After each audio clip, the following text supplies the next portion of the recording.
dice esta plantilla, con la recuperación de las sesiones anteriores. A continuación haré algunas observaciones con relación a los ensayos del primero de los módulos y después me tocará hacer una presentación del tema Ciencia, Investigación y Teoría, un camino en construcción. Esto a propósito de lo que está programado en el programa de nuestro Seminario Investigación 1, que tiene que ver precisamente con la dimensión teórica de un objeto de investigación. Entonces les doy la bienvenida a cada una de ustedes, a Gustavo y por supuesto a Adrián. Dicho esto, le daría la palabra al doctor Figueroa para que haga de su bienvenida y a continuación haga la presentación del primero o el segundo de los aspectos que hoy abordaremos. Doctor Sebastián, gracias por su presencia. Muy buenos días y es un gusto, como siempre, doctor Aguirre, estar aquí con ustedes. Espero que esta sesión sea productiva como lo han sido las anteriores y que hagamos en esta presentación pues una recuperación de lo que ya de por sí hemos visto. Ya la primera parte de la bienvenida la ha ofrecido el doctor Aguirre y pues me parece que salvadas las cuestiones tecnológicas que ya sabemos que ocurren como un asunto frecuente, pues estamos en ambiente todos ya para iniciar.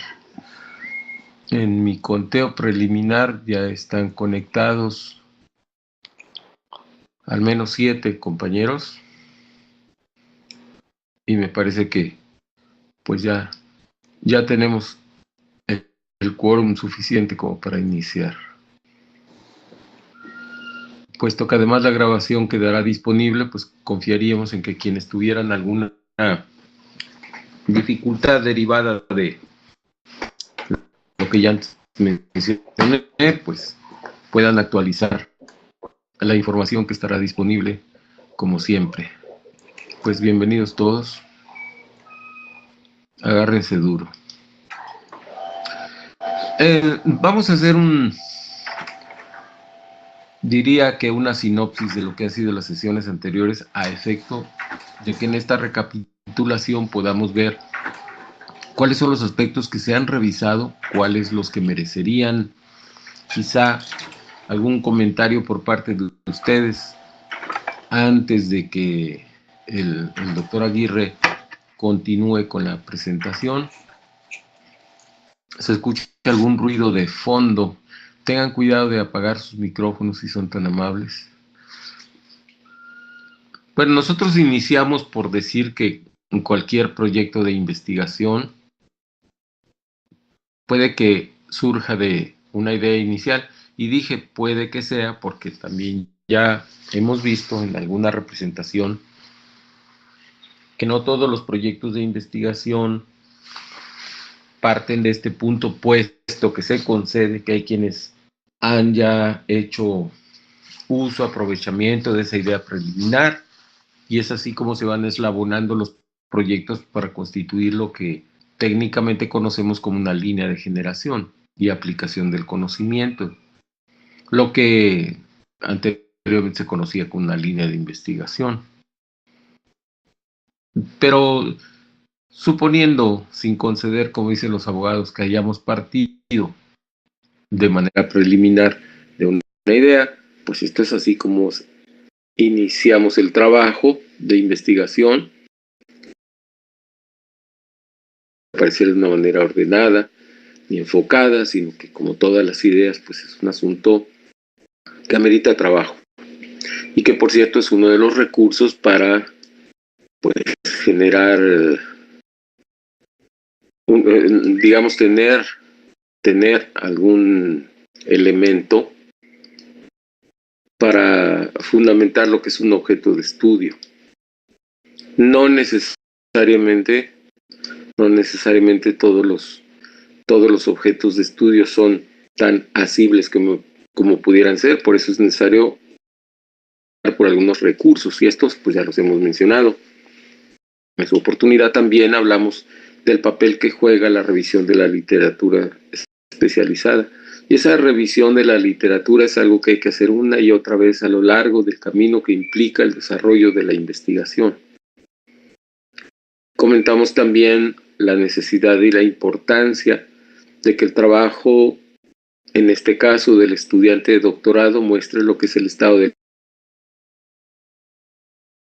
lindan con el objeto de estudio y que nos permiten de esta manera poder mostrar cuáles son los avances, los progresos y por supuesto también aquellas lagunas que pueden existir en aquello que nosotros hemos elegido para investigar. Una de las cuestiones, decía, más desafiantes que un proyecto de investigación tiene, pues es llenar las lagunas teóricas que pueda tener aquello con lo que nosotros estamos trabajando. Y nuestra aportación teórica es algo que es esperado en cada esfuerzo de investigación. Pues de ahí procedimos a lo que nosotros conocemos como la fundamentación teórica de nuestro proyecto de investigación, que implica, entre otras cosas, lo que aquí se apunta, el marco conceptual, el estado del arte ya comentado, la forma como se abordará la fundamentación teórica y el propio marco teórico como tal. Y si disculpan mi disdibugia, pues ahí verán cómo estoy apuntando las partes importantes que considero que debe tener. Desde luego esto no es factible si no se procede a la consulta de fuentes físicas y de las bases de datos disponibles, que fue otro de los asuntos que también ya comentamos en su oportunidad.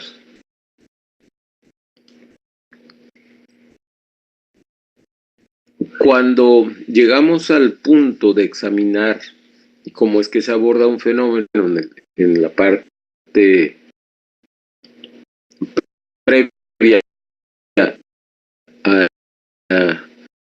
a los aspectos que existen al menos estos 4 tipos de marcos en una investigación y que cada uno de ellos amerita, por supuesto, un esfuerzo del estudiante.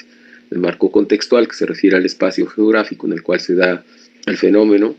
El marco histórico, que se refiere a esa línea de tiempo que podemos trazar y que no necesariamente va en progreso. También puede suceder que en el aspecto conceptual, en el aspecto teórico, puede haber tenido avances, puede haber tenido estancamientos, y de todo ello dará cuenta lo que nosotros hagamos al documentar nuestra investigación. Hablamos de líneas de generación y aplicación del conocimiento y por ello fue necesario abordar los tipos de conocimiento que se pueden conseguir al hacer investigación. Bueno, pues de ahí nos fuimos a la parte que corresponde justamente a la aplicación del conocimiento y hemos dicho que era por ello importante que ustedes realizaran este que hemos denominado un ejercicio anticipatorio sobre cuáles son aquellos productos que se podrían obtener en esta parte de la contribución práctica de su investigación y lo enfocamos hacia un proyecto de innovación en educación que evidentemente pues, tendría que estar matizado por las TIC. Y de ahí procedimos a escuchar sus exposiciones orales y es el punto en el cual nos encontramos hasta esta mañana. Confío en que esta breve explicación o comentarios sobre lo ya hecho pues ayude todavía a precisar los aspectos que pudieran ameritar alguna discusión por parte de ustedes. Esta sería la rúbrica contra la cual compararíamos sus esfuerzos de creación, de aplicación, y verán ustedes que estamos abordando varias dimensiones porque consideramos que en la formación de los recursos humanos para la investigación pues participan al menos estas, si no es que muchas dimensiones más, pero vamos en este caso a evaluar sus trabajos con base en estas dimensiones. Lo que ustedes pueden hacer al respecto, hay al menos 3 niveles de ejecución que nosotros reconocemos que podrían darse, y esperaríamos, por supuesto, que en la medida de lo posible sus trabajos todos se situaran en las circunstancias de ser presentadas como en la categoría de expertos. Pero por supuesto admitimos que en el tránsito entre que lo piensan, lo redactan y lo presentan, que siempre surgen las cuestiones de las premuras de tiempo, pues pudiera tener observaciones que gustosos haremos, siempre en el afán de la mejora, siempre en el afán de aportar desde nuestra perspectiva individual y conjunta, pues una visión crítica a los trabajos, porque como ya hemos dicho, el trabajo de investigación requiere no solamente los esfuerzos a los que yo ya me he referido, sino también una postura un tanto distanciada del trabajo que permita escuchar los comentarios que al respecto se puedan hacer, darles la autoridad que al caso venga para proceder a la mejora. De otra forma, si nuestro trabajo no pudiera estar sometido a juicios de valor, pues generalmente sufriría de carencias, puesto que a veces la perspectiva del propio investigador llega a padecer lo que se conoce técnicamente como ceguera de taller, es decir, de tanto hacer lo mismo, a perder de vista cuestiones que pueden ser medulares, y que solamente una persona con igual o mayor competencia para juzgar el trabajo, pues nos puede hacer alguna observación que merezca que nosotros la atendamos y consecuentemente mejoremos el trabajo. Ese ánimo que nosotros hemos participado gustosamente además en este primer seminario, y esperamos sinceramente que ustedes así tomen nuestros juicios, independientemente de que puedan parecer o muy contundentes o muy severos. Invariablemente la pretensión es que ustedes mejoren el trabajo, y es en ese esfuerzo que nosotros nos hemos incorporado a la tarea que colectivamente tenemos en el doctorado en sistemas y ambientes educativos. Doctor Aguirre. Gracias, doctor Sebastián, por la presentación sucinta que ha hecho en esta recapitulación, y en la última parte para hablar acerca de la rúbrica que tendremos como referencia para las evaluaciones de los trabajos que han entregado los estudiantes. Pues bueno, en virtud de esto que acaba de comentar el doctor Sebastián, yo quisiera comentar algunos aspectos generales con relación a los trabajos que en el caso del primer módulo se entregaron y que ha dado pie precisamente a la presentación de un material que quiero compartir con ustedes. De entrada, ya les había yo comentado el lunes pasado que habíamos estado involucrados en el proceso de cierre de un informe que debemos de entregar a finales de este mes, y que nos había impedido revisar y retroalimentar los trabajos del primer módulo a propósito del ensayo que ustedes habían entregado. Ya los devolvimos, y junto con ellos observaciones en el propio texto y también la rúbrica que tomamos como referencia para hacer la revisión. Y en ese contexto precisamente quisiera yo hacer un primer comentario. Si ustedes revisan la rúbrica, particularmente tiene que ver con dos aspectos. Uno de carácter formal en relación al cumplimiento de los criterios que se establecieron para la presentación de ese trabajo, y el otro con relación al contenido, particularmente cómo desarrollaron cada una de las etapas de que consta un trabajo de ese tipo. Y algo que me parece interesante destacar es que en términos generales se procuró cumplir en casi todos los casos y de manera puntual con tales criterios. Hubo algunos criterios, por ejemplo, en el caso de la extensión, donde al parecer había una confusión si también se consideraba o no la portada. Incluso con esta observación hubo algunos que no entregaron 6 hojas, pensando en que la portada iba aparte, sino 6 o 7 páginas, ¿no? Eso por una parte. Por la otra, en el terreno del diseño de la página, los propios márgenes rebasaron las dimensiones estandarizadas de una página para la presentación de un trabajo académico. ¿Por qué les comento esto? Y que me parece importante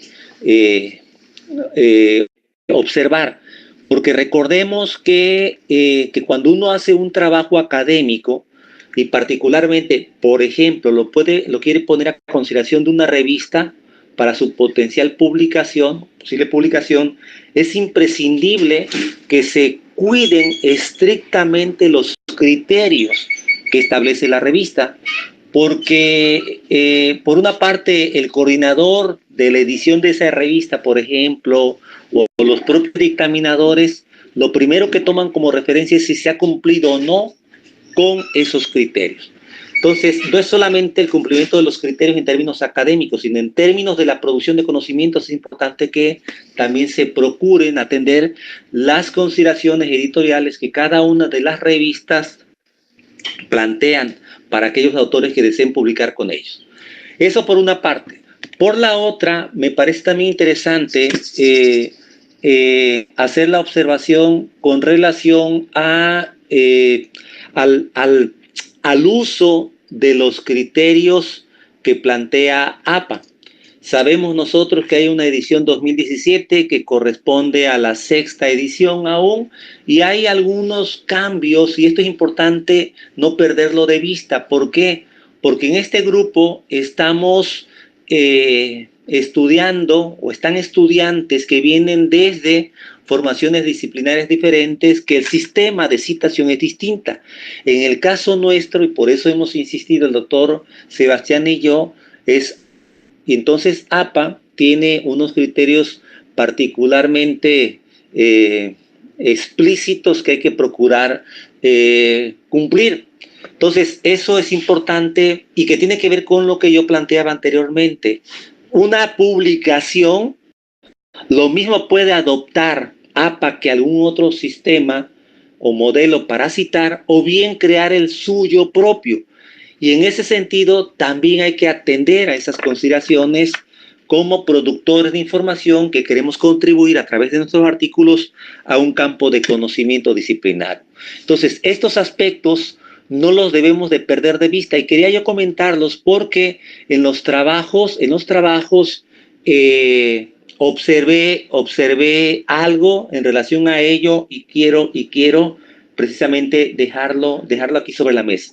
Otro aspecto que me parece importante comentarles es que, si bien es cierto, era un trabajo cuyas hojas máximas eran 5, sí es importantísimo que en la parte de introducción, cuando se plantean los objetivos, estimemos que la extensión nos puede obligar como a ser muy precisos y muy cuidadosos en cuanto al objetivo que se persigue. ¿Por qué digo esto? Porque hubo algunos compañeros que se plantearon 2 o 3 objetivos y de pronto, cuando se dieron cuenta, quedaban muy en el aire algunos planteamientos que me parece no podemos dejar de vigilar, de ser vigilantes en cuanto al objetivo comprometido en la introducción de un artículo, ¿no? Otro aspecto que creo yo también hay que aprender digamos que a ser manejable, y que tiene que ver con la extensión, es cómo voy a trabajar yo el texto.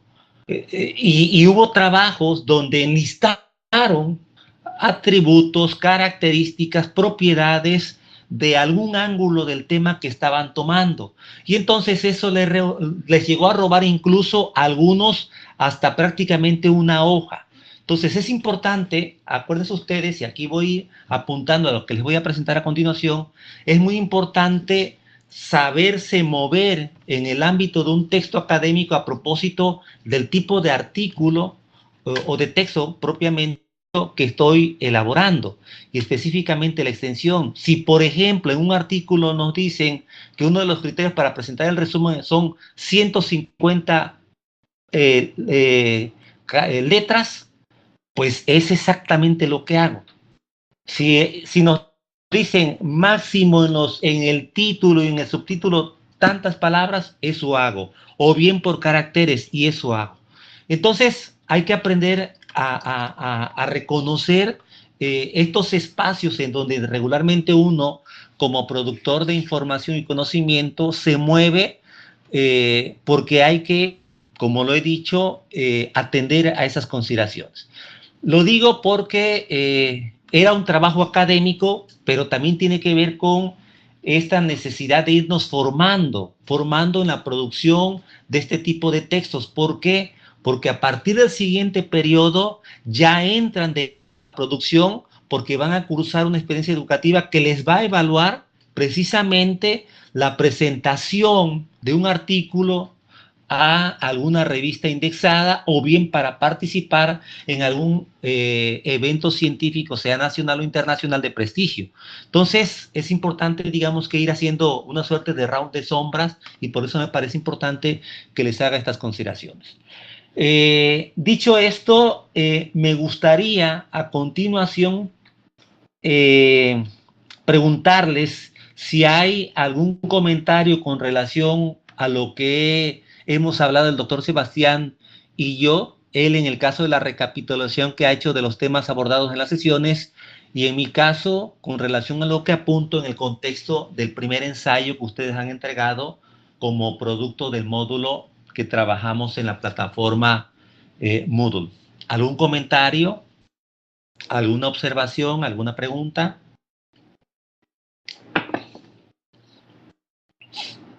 No. ¿Seguro las que no? Bueno, a ver, Adrián, dígame, Adrián. Buen día, doctor, buen día a todos. Bueno, creo que lo que comentaba respecto a la numeración, a la cantidad de páginas entregadas en el ensayo, ahí teníamos un dilema porque pues el tema era el ensayo y no sabíamos si las páginas eran específicamente del ensayo. Entonces, ya en la siguiente actividad, que fue el proyecto innovador, pues nos apoyó bastante la acotación explícita que estableció en los criterios, donde ya vimos que específicamente se tenía que incluir, ¿no? Pero sí nos apoyaría que a veces las indicaciones sean precisas para evitar confusiones y malas interpretaciones, ¿no? De nuestra parte. Pero pues sí fue un error que tenemos que aprender a corregir y a estar atentos. De antemano le agradecemos. Sí, gracias, Adrián, por tu observación. Efectivamente, esa era una duda. Y digamos que resulta entendible en los que entregaron 6 cuartillas, ¿no? Pero los que entregaron 7 cuartillas, ya ahí estaríamos hablando que realmente sí se pasaron, ¿no? Pero sí, efectivamente, habrá que ser un poco más precisos en cuanto a ese tipo de criterios que establezcamos. Te lo agradecemos mucho y lo tomaremos en cuenta. Otra pregunta, en el caso del proyecto innovador pidió entregarlo ya en PDF, mientras que el de ensayo entregarlo en documento de Word, básicamente. ¿Cómo se estará manejando a futuro? A mí me convendría más que fuera en PDF, porque bueno, ya el formato que yo hago, pues sé que cuando usted lo abra, tal cual lo hice, se verá. Sin embargo, como yo trabajo en LibreOffice, tengo claro, la problemática que luego cuando lo abren en Word, pues se desconfigura. Como un blog de nota. Exactamente. Entonces, igual y eso nos puede apoyar para que no suceda esa Claro. esa situación. Sí, Gracias. muy bien. También igual lo tomaremos en cuenta. Efectivamente, si usas un software libre, pues habrá que reconsiderar estos criterios, ¿no? Y efectivamente, en formato PDF facilita mucho la revisión de documentos. Entonces, eso igual lo tomaremos en consideración para futuras entregas. Incluso dejar abierta la posibilidad de que, por ejemplo, en casos como el tuyo, si es mucho más fácil entregar en una versión en PDF, se haga, ¿no? Pero bueno, en su momento ya lo platicaremos aquí el doctor Sebastián y yo, y se los haremos saber oportunamente, ¿sale? Gracias, Adrián. Muchísimas gracias. Por el comentario, porque efectivamente es muy pertinente lo que señalas al respecto del tipo de software que se está empleando, ¿no? Y los formatos en que hay que presentar los trabajos. Bueno, a continuación, si no hay alguna otra observación, voy a compartir mi pantalla donde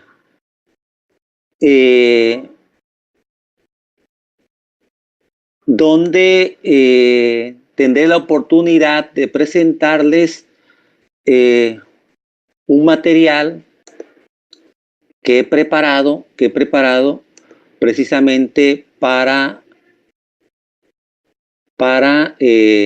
esta sesión, ¿no? Nada más déjenme aquí abrir mi presentación. Nada más le pediría al doctor Sebastián que si cerramos la que ha hecho él.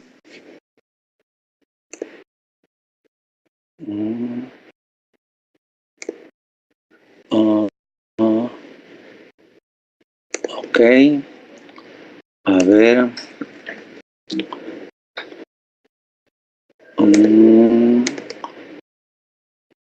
Ok. A ver.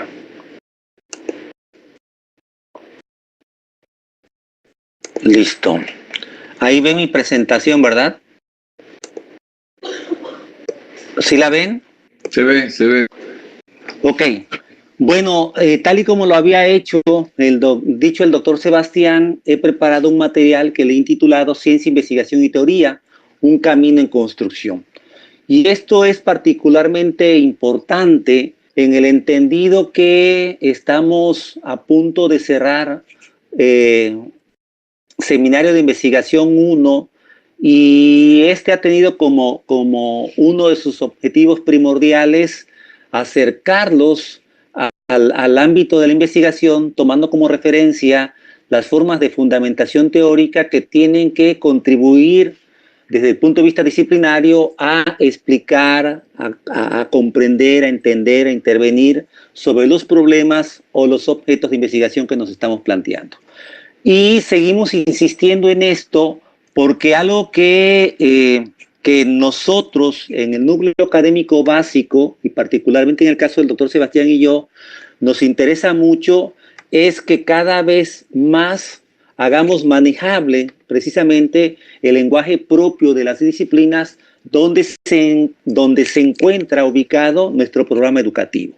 Al respecto de ello, creo que lo hemos dicho en más de una ocasión, la ciencia como tal es una construcción social donde las comunidades académicas, los investigadores que han venido contribuyendo al desarrollo de este tipo de conocimientos, mantienen de manera permanente una evolución. Precisamente una de las características que tiene este tipo de conocimiento es que es capaz de repensarse y reinventarse a sí mismo de manera permanente. Eso, frente a otro tipo de conocimientos, hace diferente al científico que al conocimiento empírico, que al conocimiento religioso, por ejemplo, incluso al propio conocimiento filosófico. Al respecto de ello, y ya lo había apuntado en esta mañana el doctor Sebastián, los investigadores, ustedes como aprendices de investigadores, tienen ante sí la enorme posibilidad de apropiarse de información que precisamente nos han heredado esas comunidades científicas que antes de nosotros han ido construyendo un camino, abonando y enriqueciendo, pero además fortaleciendo los conocimientos que desde las múltiples disciplinas se han venido generando. Se puede decir que en el campo de las ciencias sociales desde el siglo XIX hasta nuestros días, hemos sido testigos de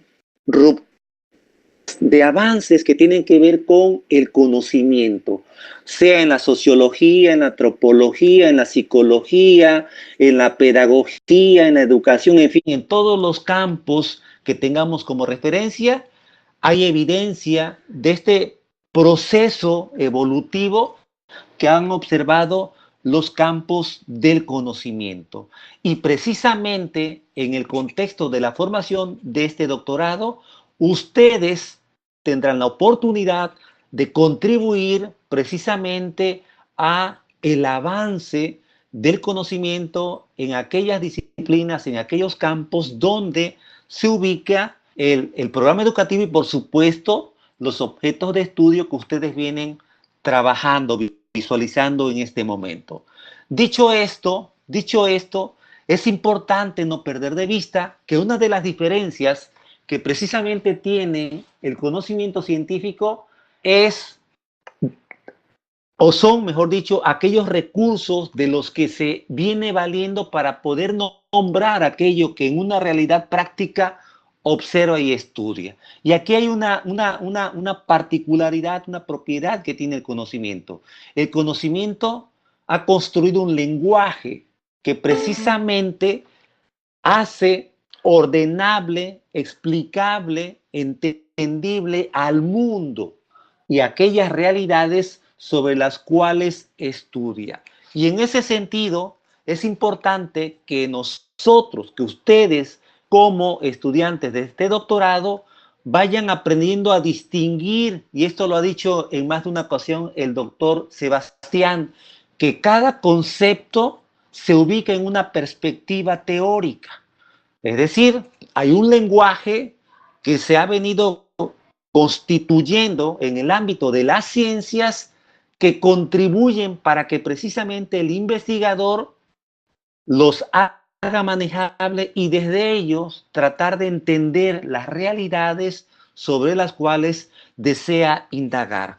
Y por ejemplo, nosotros aquí hemos hablado de paradigmas, hemos hecho referencia a los métodos, a las categorías, a las variables, a los conceptos, a los constructos, a las hipótesis, es decir, una serie de recursos para nombrar algún aspecto, algún elemento, algún procedimiento que tiene que ver con el campo del quehacer científico. Y es precisamente esto lo que distingue al conocimiento científico, la configuración que ha hecho de un espacio teórico conceptual para podernos entender las comunidades que nos ubicamos en algún área disciplinaria o en algún campo de conocimiento. Si nosotros en este programa educativo estamos en el ámbito de las ciencias sociales y las humanidades, y particularmente entre la educación y la cibernética, incluso la psicología, pues bueno, entonces tenemos que apropiarnos de ciertos recursos que tienen que ver con el lenguaje que se ha venido construyendo en esos campos. ¿Para qué? Para poder contar con ellos, tenerlos a la mano, para poder nombrar lo que nosotros queremos nombrar. Miren, el día de ayer en el examen doctoral tuve la oportunidad de preguntarle a la sustentante que en el contexto de su disertación y de los hallazgos me dijera, o nos dijera en todo caso, cuál podía ser la diferencia entre un docente, un instructor, y si era preferible en estos tiempos hablar de acompañante o de facilitador. ¿Por qué? Porque precisamente en el terreno educativo y en estas nuevas narrativas que están tratando de nombrar estas transformaciones, estas innovaciones, se está apelando a una serie de conceptos, de términos, de tecnicismos que procuran nombrar algo para hacerlo diferente con relación a otro momento de nuestra historia educativa. Y entonces ella trató de establecer precisamente esta distinción y argumentó del por qué ella preferible en un contexto de enseñanza, aprendizaje en ambientes virtuales, era pertinente o en todo caso mejor hablar de facilitadores. Esto tiene que ver precisamente con esta necesidad de tener una claridad conceptual, desde dónde estamos construyendo un objeto de estudio y de qué tipo de recursos nos hemos valido para poderle dar constitución. Y allí el lenguaje, es decir,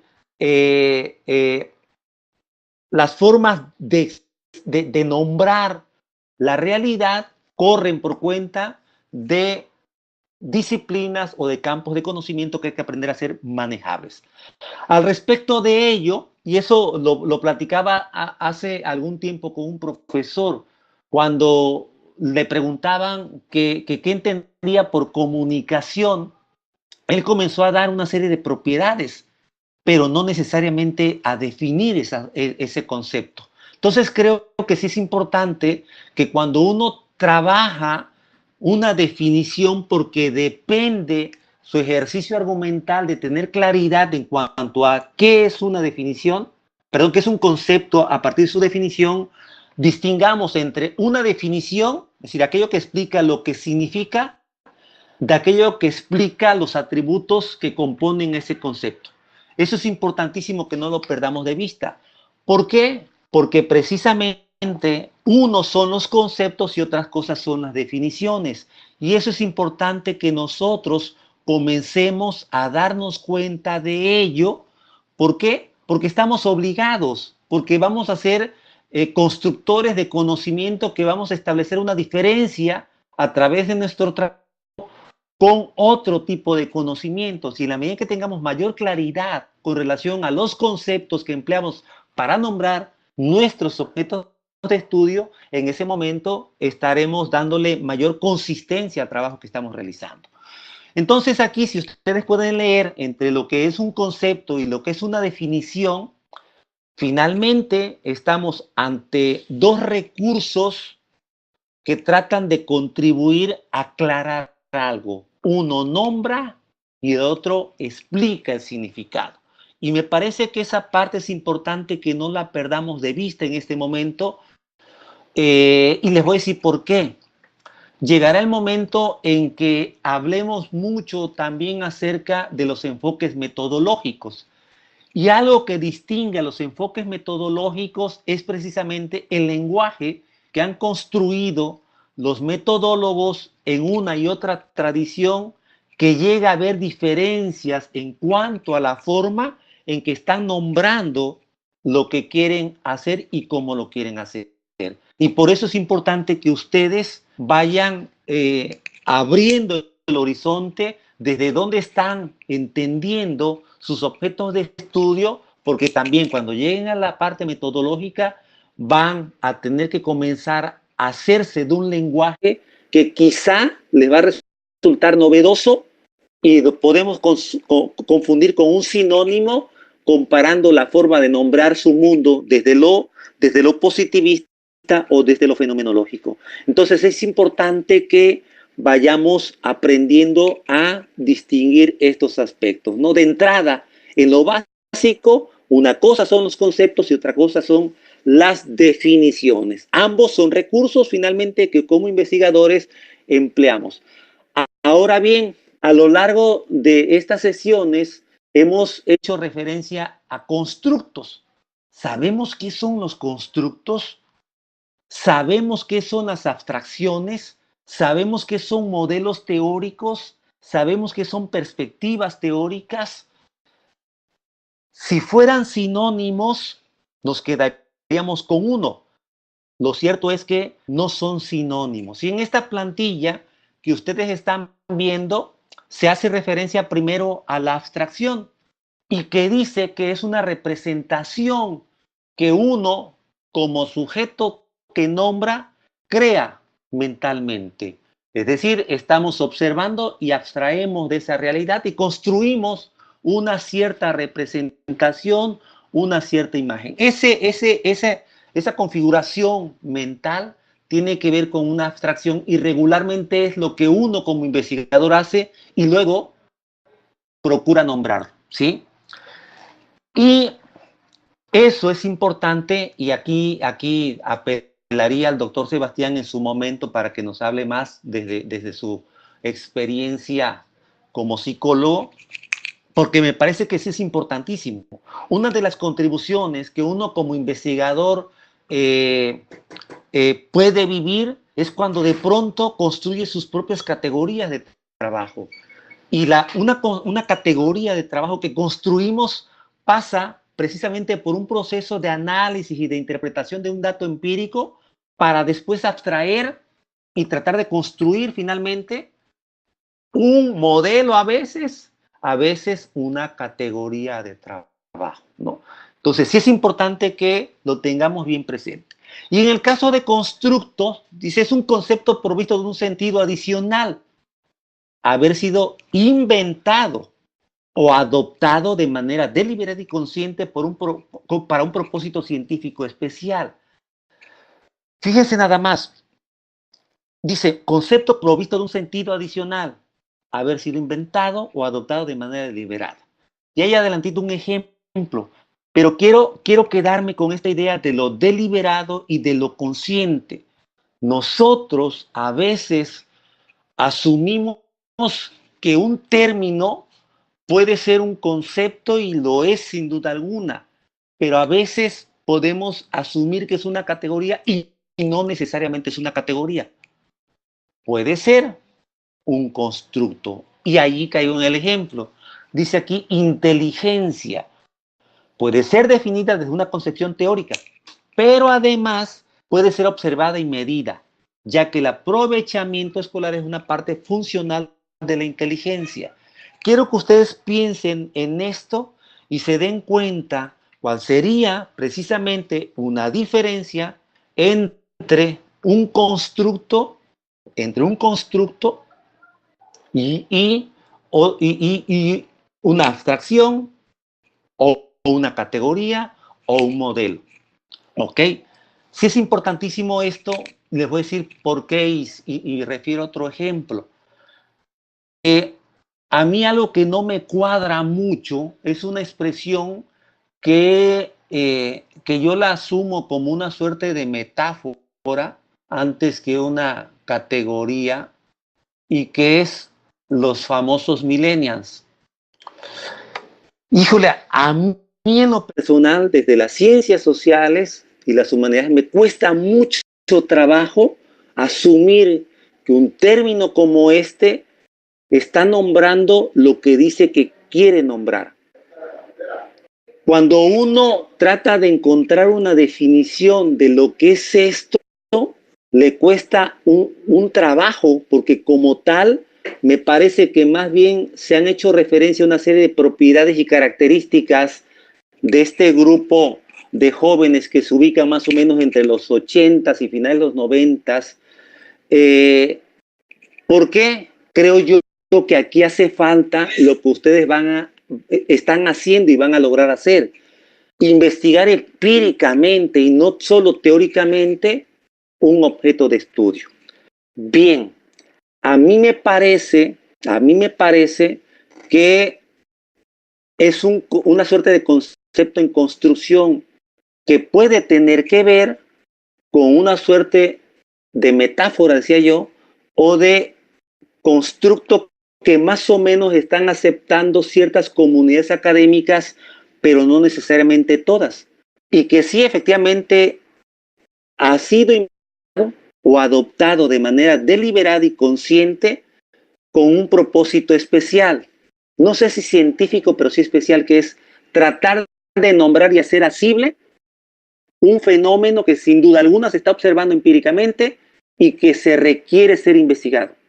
Pero hace falta investigarlo para demostrar que efectivamente la evidencia, el dato duro, si así se requiere, constata, confirma que eso que se dice son propiedades, permiten definir y por lo tanto hacer asible a esta generación de jóvenes. Lo cierto es que, por lo menos en México, y eso también es importante apuntarlo, ante cierta coyuntura que hemos venido observando en los últimos años, de pronto resulta ser que ese concepto resulta ser limitado, porque en la práctica estas generaciones han terminado por desbordar lo que quería circunscribir o quiere circunscribir un concepto como este. ¿Qué son las reflexiones? Por ejemplo, ¿qué son las explicaciones? ¿Qué son los postulados? Todo esto, tal y como lo decía yo hace un momentito, también forman parte de un lenguaje que se ha venido construyendo históricamente para tratar de caracterizar una práctica científica que quiere contribuir a explicar el mundo y para lo cual ha también construido un lenguaje. Reflexiones, explicaciones y postulados. Fíjense, y a propósito de las definiciones, a mí me parece que en ese sentido, las explicaciones que parten de aquello que es perceptible, que es visible y que contribuye a darle sentido a algo, están mucho más cerca de lo que podemos imaginar a una definición, según yo, desde mi perspectiva, ¿no? Entonces, sí es importante que nosotros, cuando nos planteemos el desarrollo de un texto, tengamos entendido y más o menos manejable lo que vamos a distinguir cuando hablamos de que estamos reflexionando y que procuramos explicar o asumir un postulado desde un autor o fuente de referencia para contribuir a darle fortalezas a nuestros argumentos.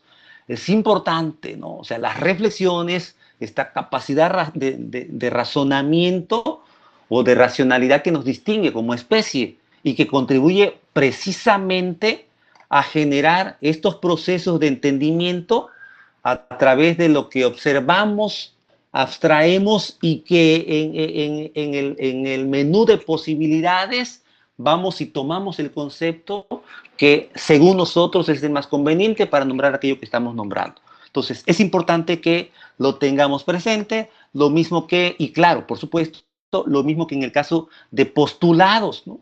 Que también se le conoce, dice aquí, como un axioma, es decir, aquello que no queda de otra, tiene tanta evidencia empírica, incluso teórica, que es más o menos sencillo demostrarlo y por lo tanto tiene una consistencia y de allí que las comunidades académicas y científicas apelen mucho a una expresión como esta para nombrar aquello que es que lo más probable es que en este momento histórico no puede ser de otra forma, ¿no? Y entonces se ha legitimado, porque una cosa también es cierta, los conceptos que construimos las comunidades se tienen que discutir, se tienen que aceptar, se tienen que adoptar y a partir de allí esto que tiene también relación con una contribución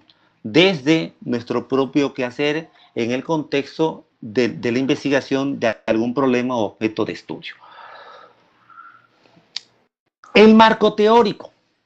A mí me parece que esto es a lo que más hemos hecho referencia y creo que es lo más cercano a nosotros porque en la práctica, seguramente en la licenciatura, en la maestría y en algunas investigaciones que hayamos hecho, se nos exige que lo desarrollemos como investigadores. Y en ese sentido, yo solamente haría referencia a aquellos aspectos que me parecen son particularmente importantes y que no los debemos de perder de vista.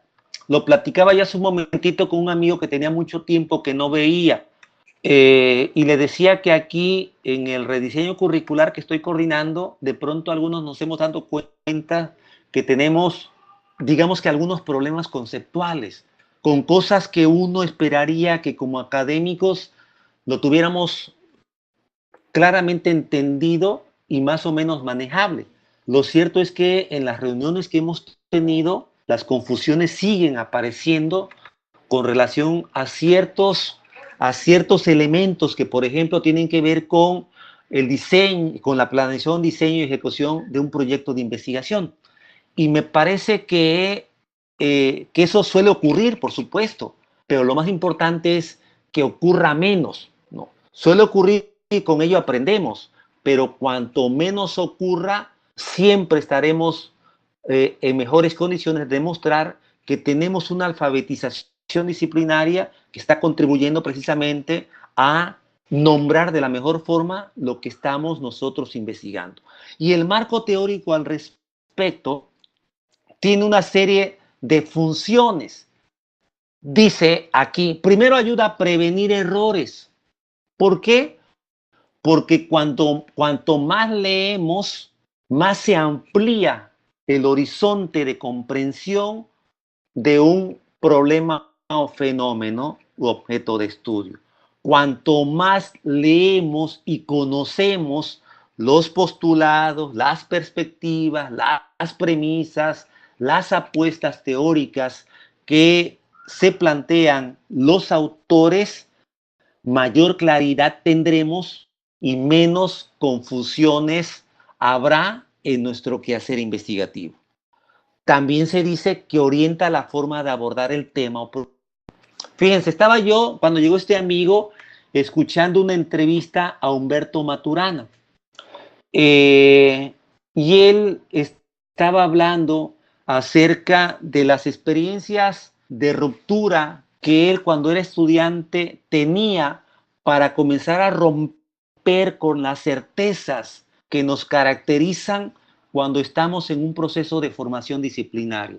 Que por cierto, ayer Rubén le decía a la sustentante que tuviera cuidado con esas certezas y que más o menos renunciara a ella, porque era preferible vivir en la incertidumbre.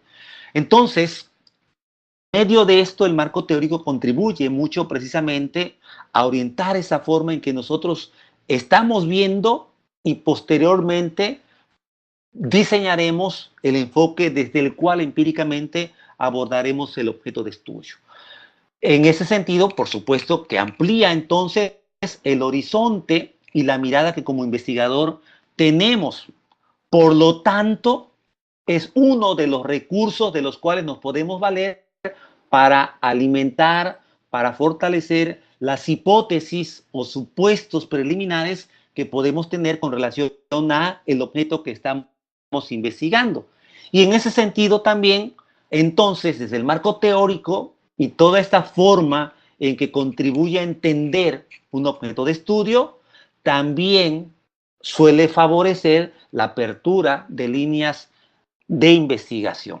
De tal suerte, entonces, por eso el marco teórico es, digamos que en términos de la fundamentación de un proyecto de investigación y de la investigación misma, el corazón, el sístole y el diástole de nuestro quehacer investigativo, y que tiene mayor o menor importancia, por supuesto, dependiendo del enfoque o del diseño de la investigación que nosotros realicemos.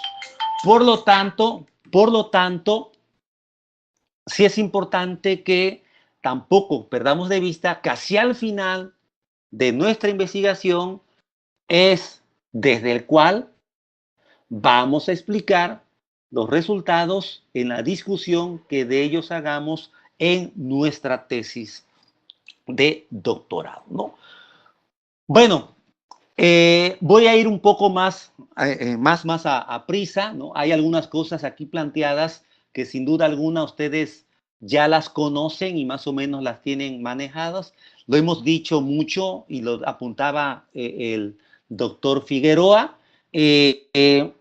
Hay la necesidad entonces de revisar la literatura especializada en nuestro campo de conocimiento, pero hoy día también en otras disciplinas, para ensanchar más la mirada desde donde nosotros podemos entender el comportamiento de nuestro objeto de estudio. Y para ello, hoy día hay distintos tipos de fuentes.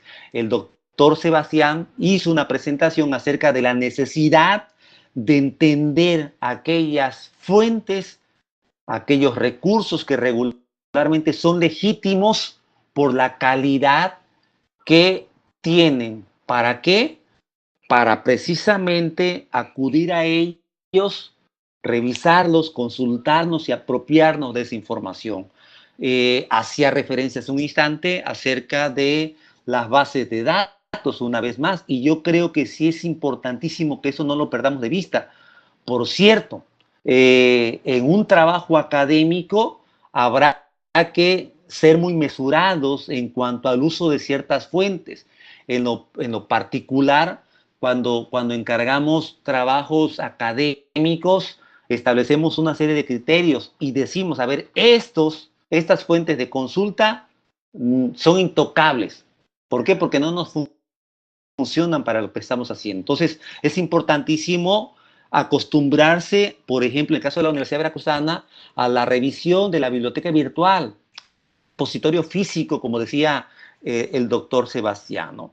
Y, por supuesto, aprender a distinguir las teorías para comenzar a asimilar e incluso adoptar aquella que consideramos, intuimos, percibimos que está mucho más cerca para explicar mejor el tema o el problema o el fenómeno que estamos investigando, ¿no?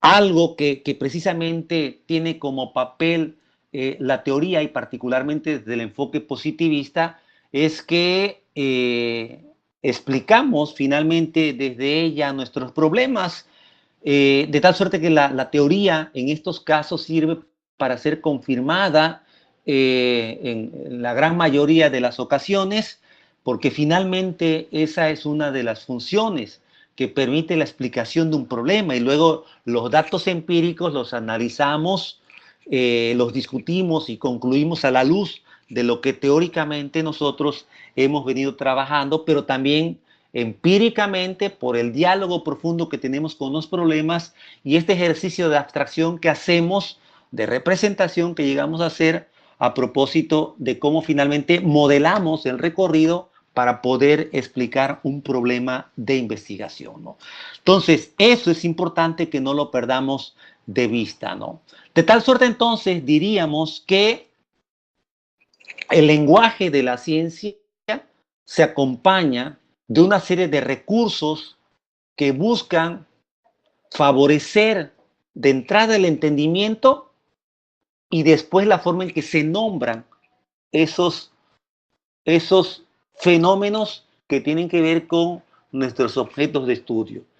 De tal suerte que en esta revisión, por una parte, para la presentación de un avance del marco teórico como del estado del arte, es importante que vayamos encontrando la claridad.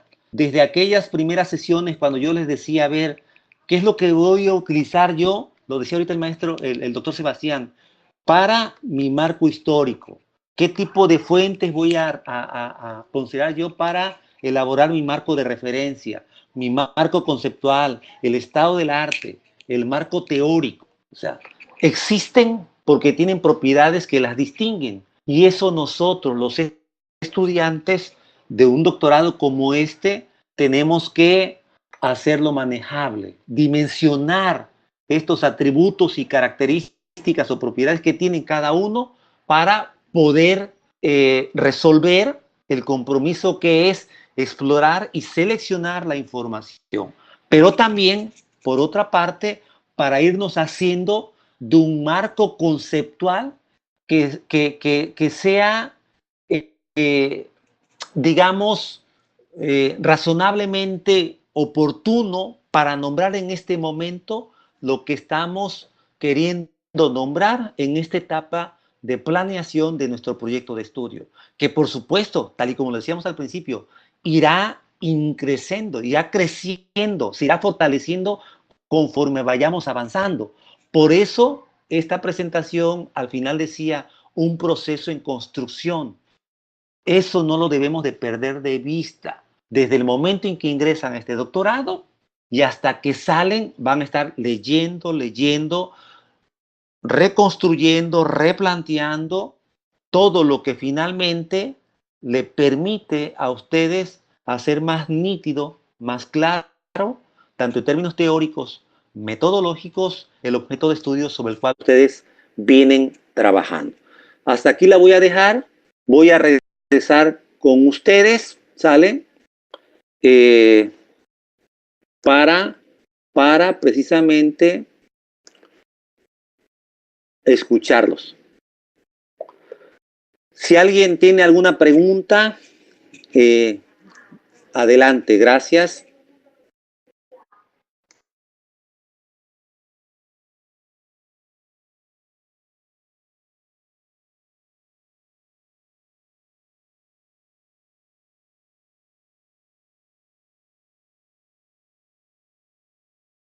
¿Dudas, preguntas? ¿Quién levanta la mano? ¿O acaso los abrumé? A ver, ¿quién? Gustavo. Dígame, Gustavo. Dígame, Gustavo. Carla está procesando, ok. Gustavo, adelante. No lo escuchamos.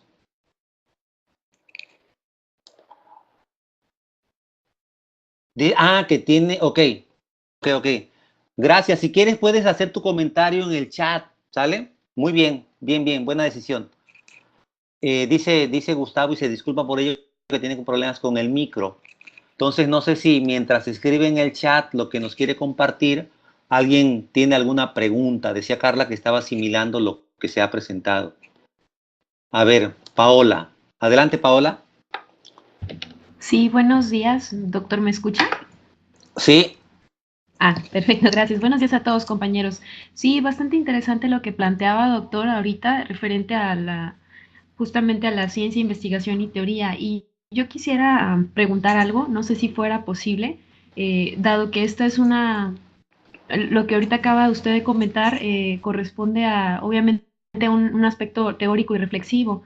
No sé si sería posible en algún momento que nosotros acordásemos algún espacio o algún momento donde poder externar todos los compañeros los temas que estamos trabajando. Digo, yo conozco algunos temas de mis compañeros porque lo hemos platicado, pero como tal creo que no ha habido un momento donde se han podido presentar como tal. Yo creo que esto sería muy enriquecedor tal vez para todas las partes. Es decir, un espacio donde pudiéramos hablar de nuestro tema y platicar cómo ha sido ese momento de construcción, justamente de búsqueda, y ya en un aspecto más práctico, ¿no? Es decir, no sé si fuera posible, doctor, digo, yo sé que las próximas sesiones probablemente ya tiene usted junto con el doctor Sebastián agendado los temas que vamos a tratar, y dado que ya estamos acabando, como mencionaban al principio, la materia, pero bueno, yo creo que sería como bastante enriquecedor, al menos a mí me ayudaría muchísimo saber cómo ha sido para mis compañeros también esta parte de construcción de su problema y bueno, no sé, se me ocurrió ahorita pues comentarlo, ¿no? Ya que estamos aquí todos presentes. Gracias, Paola. Miren, yo creo que es posible. Déjeme platicarlo con el doctor Sebastián. Bueno, incluso él puede comentar algo al respecto. Yo creo que es posible que programemos una sesión para ello, para precisamente entre ustedes conozcan qué es lo que están investigando y particularmente cómo están construyendo. Y creo que sí valdría la pena hacerlo, ¿no? No sé usted, doctor Sebastián, ¿cómo lo ve usted sobre la pertinencia de este ejercicio? Sino incluso pensaría que necesario.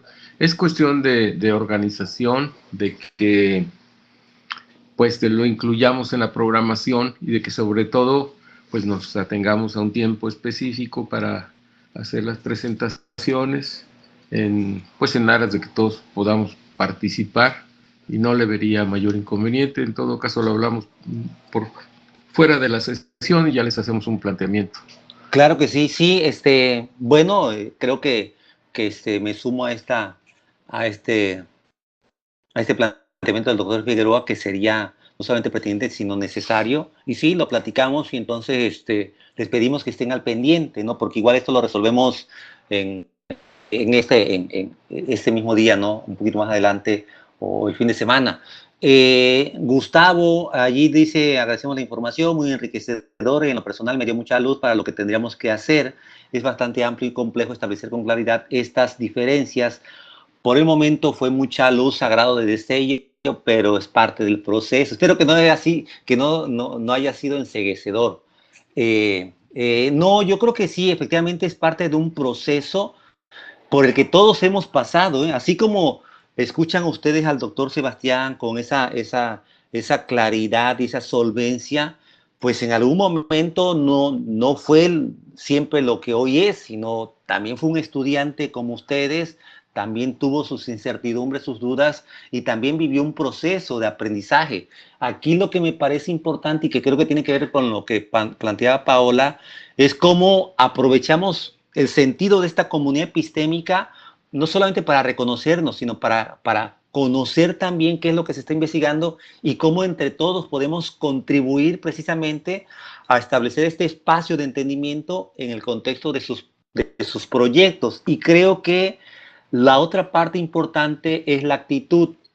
Y creo que si algo hemos encontrado en los trabajos y en los foros que hemos hecho, es precisamente eso, que hay un grupo que ha entendido la naturaleza del programa que están cursando y sobre todo que se dan la oportunidad de discutir, de reflexionar, de proponer entre ustedes, ¿no? Son actividades escolares que están mostrando que sí hay una actitud y que creo yo en ese sentido va a ser importantísima esta primera experiencia en la medida en que están reconociéndose también como interlocutores, que me parece que eso es también muy, muy importante, ¿no? Entonces, qué bueno que en el caso de Gustavo, esta presentación le dio luz para algunas cosas que está él trabajando, ¿no? ¿Alguien tiene algún otro comentario?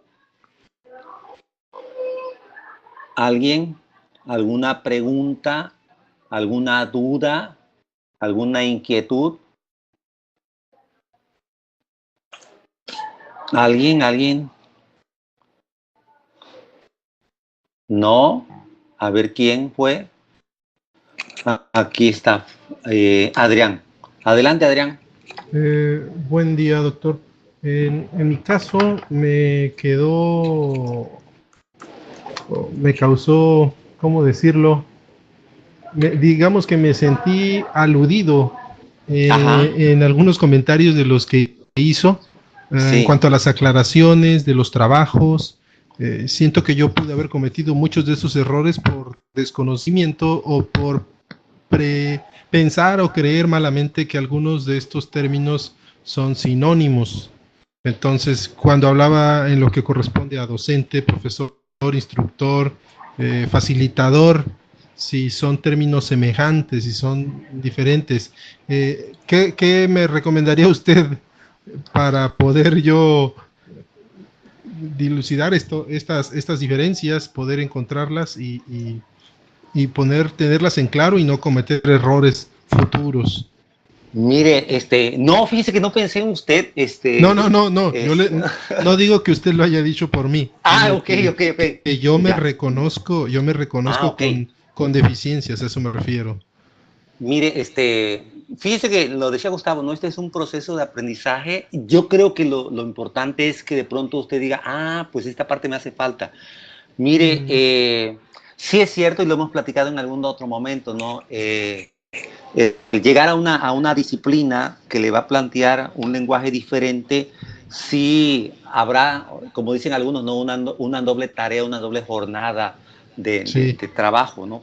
Y mire, si quiere, igual yo más bien el doctor y yo les podemos comenzar a compartir algunos textos que tengan particular relación con el ámbito educativo y particularmente lo que se está diciendo en el contexto de la mediación tecnológica. Por ahí tenemos una suerte de base de datos o de acervo, mejor dicho, en fuentes digitales que les podemos compartir a usted y a todos, ¿no? Y particularmente a usted le pudiera yo hacer llegar algunos textos que a mí en lo personal también me han dado claridad, porque de pronto sí es cierto, uno sin ton ni son utiliza una serie de conceptos que quizá no necesariamente estén nombrando lo que nosotros creemos que están nombrando en el contexto del trabajo, ¿no? Pero sí que lo asumo como un compromiso y yo les proveo de esa información, ¿sale? Le agradezco, doctor. Y bueno, estamos en el compromiso de crecer en ese. Sí, todos estamos creciendo juntos. Gracias. Gracias a ti. No sé si alguien quiera comentar algo, o doctor Sebastián, si usted quiera puntualizar algo con relación a lo que hemos presentado el día de hoy. Empezaría por Adrián. En el caso específico de lo que menciona, pues habría que ubicar cuál es la perspectiva pedagógica desde la cual se está utilizando el concepto. Hay al menos 3 premisas sobre las cuales se puede fundamentar lo que es el quehacer educativo. La primera es que enseñar significa presentar información. En esa modalidad, dentro de ese paradigma, pues el término instructor es el que viene al caso, porque es alguien que da algo a otra persona. La segunda premisa sería que enseñar es un arte. Y cuando esto es así, pues el papel del profesor es más bien el de motivador, digamos. Y cuando la tercera premisa cobra sentido, que es la de que enseñar significa cambiar a las personas, pues a veces la concepción de lo que es el profesor es mucho más la de un ingeniero que diseña los ambientes de aprendizaje y tal. Por eso cada concepto facilitador, por ejemplo, que implica ahí el que las personas tienen de alguna forma interconstruida la posibilidad de aprender y lo único que hay que hacer es dar las condiciones, a veces incluso anímicas, para el caso.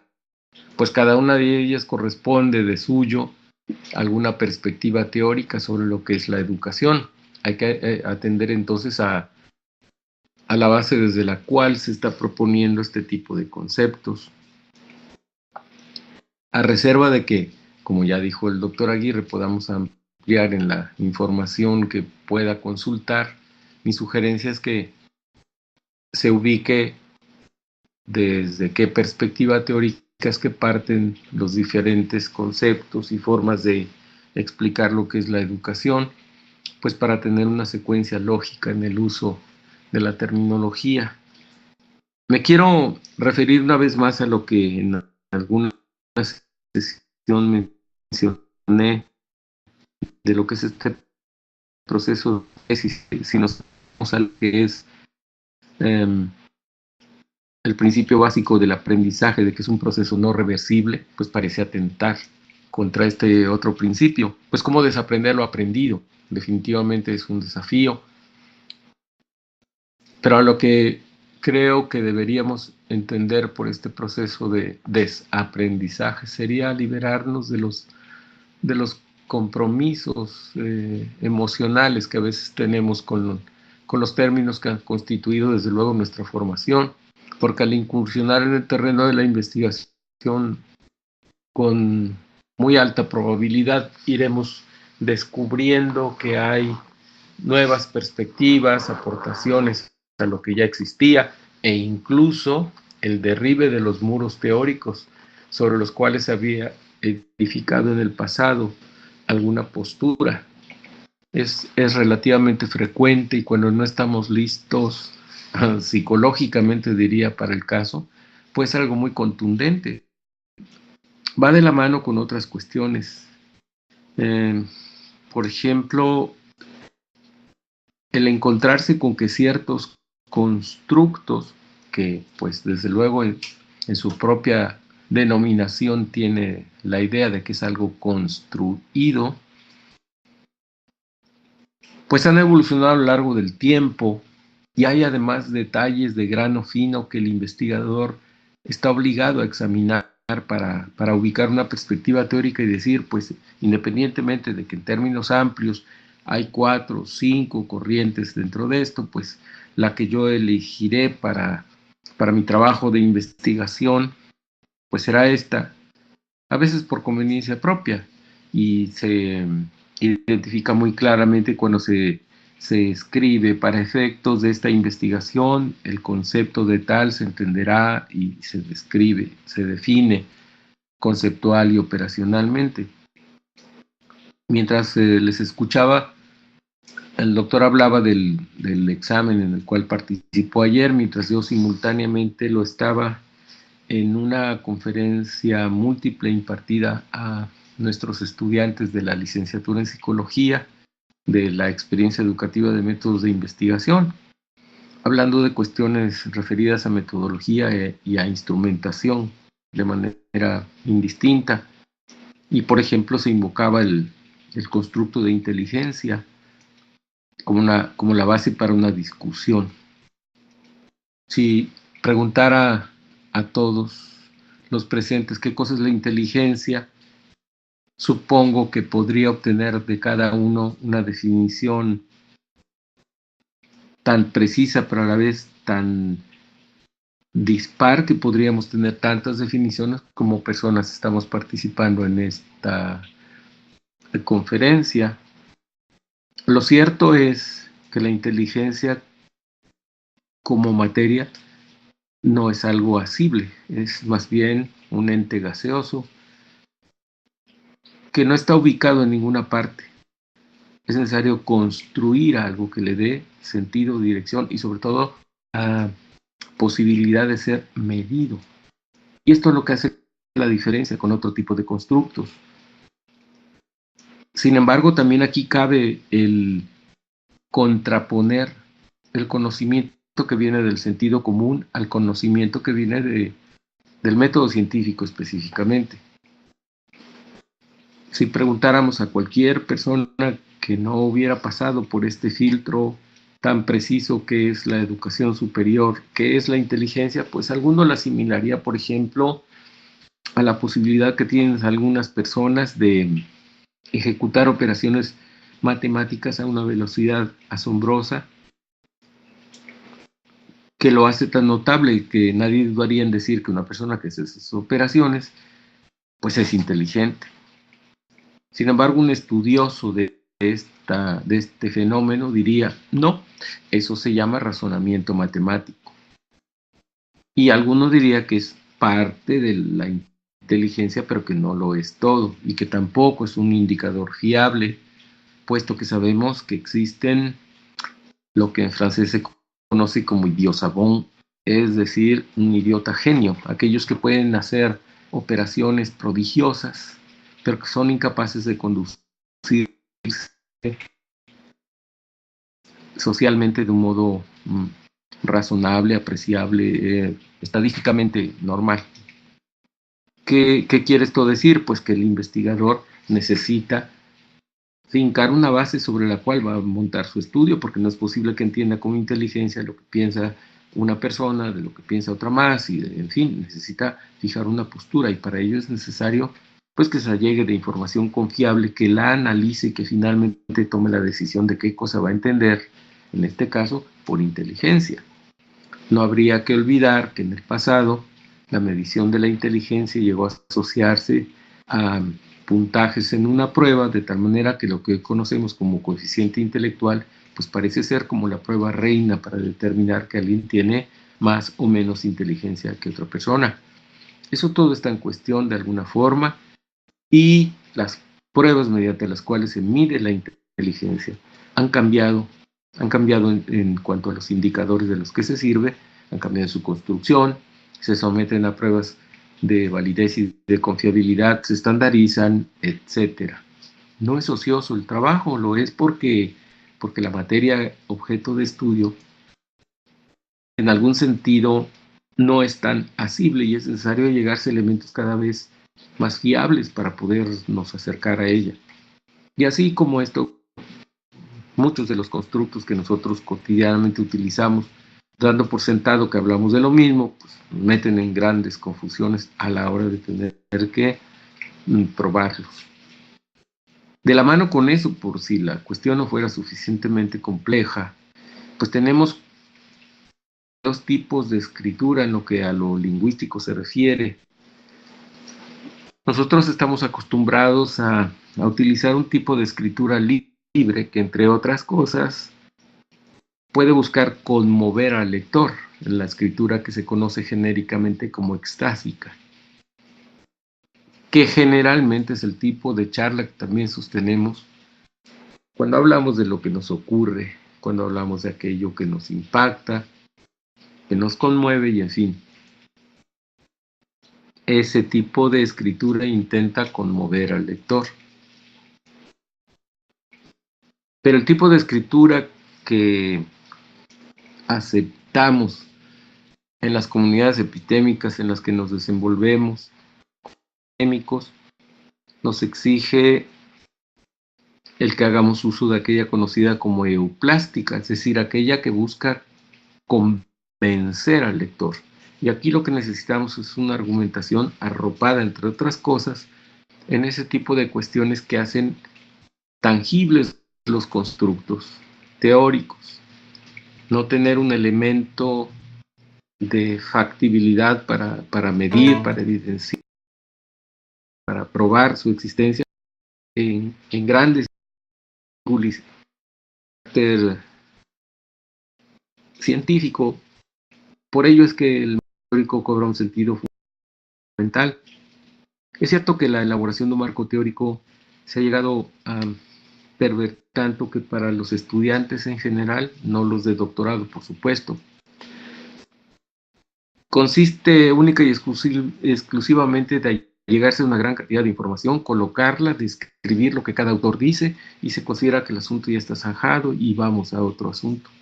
Nada tan lejos de ser como esto, puesto que lo que nosotros esperamos al leer el marco teórico de una investigación es pues identificar el tipo de trabajo que el autor hizo y que no harían otras personas que no estuvieran familiarizadas con este quehacer. Esperamos que nos digan, por ejemplo, cuántas vertientes existen respecto del tema de estudio, cómo han sido abordados, cuáles guardan similitud y cuáles son discrepantes, cuáles son aquellas que ilustran nuevas formas de abordaje y en fin, es un trabajo exhaustivo que el estudiante, el investigador, tiene que hacer para finalmente fundamentar su decisión.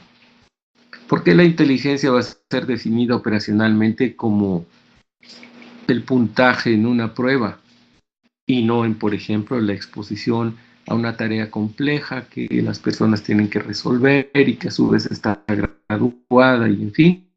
Pues esa es una decisión del investigador,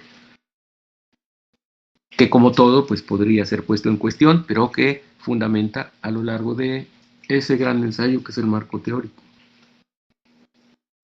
Bueno, también en el sentido psicológico, los que nos involucramos en trabajo de investigación tenemos como una cuestión importante ver bajo qué circunstancias nosotros podemos funcionar mejor.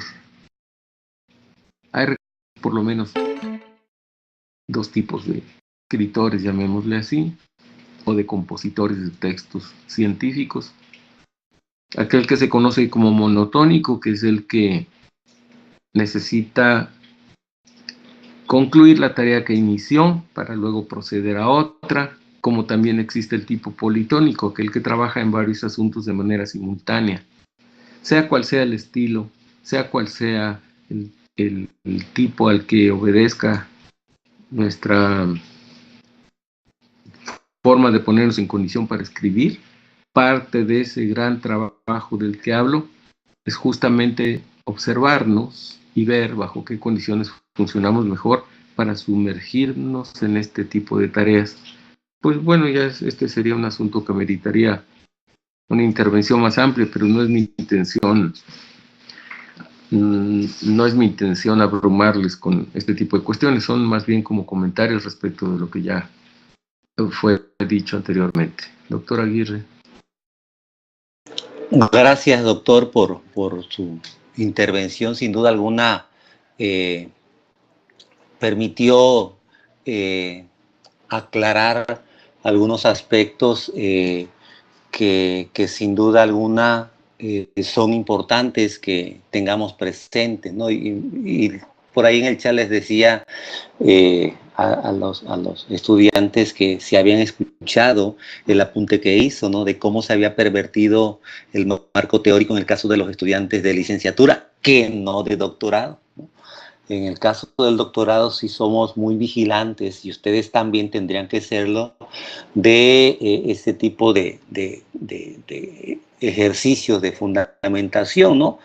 Entonces creo que, como también ha apuntado el doctor Sebastián, este es un proceso, ¿no? Un proceso al que estamos obligados como aprendices, pero también como investigadores, llegado el momento. Entonces, bueno, no sé si hay algún otro comentario, alguna pregunta con relación a lo que hemos expuesto esta mañana el doctor Sebastián. Si es así, adelante. Estamos más o menos cerrando ya. No hay comentarios, no hay preguntas.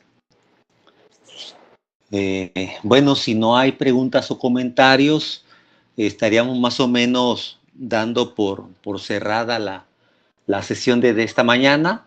Le pediría al doctor Sebastián que nos dé la despedida formal de la sesión de este día y a continuación daremos por concluida la grabación de la sesión.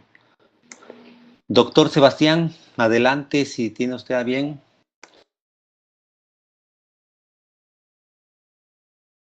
Un gusto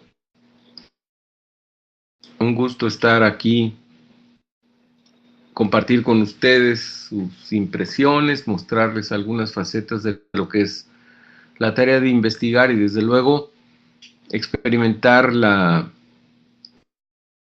sensación de que estamos en el mismo camino. Definitivamente el esfuerzo por hacer investigación no es un asunto aislado, aunque por supuesto el trabajo se dé en solitario. Es una tarea que implica tanto aislarse para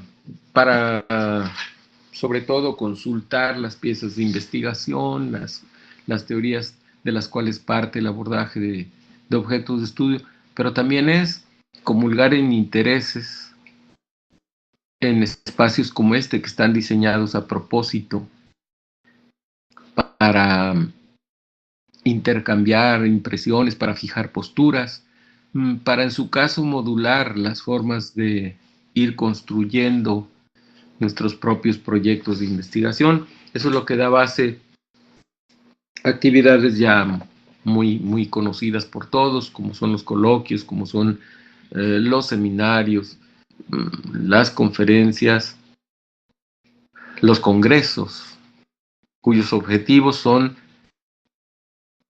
de manera muy clara, específicos en cada caso. La configuración de cada encuentro obedece al propósito que busca el mismo.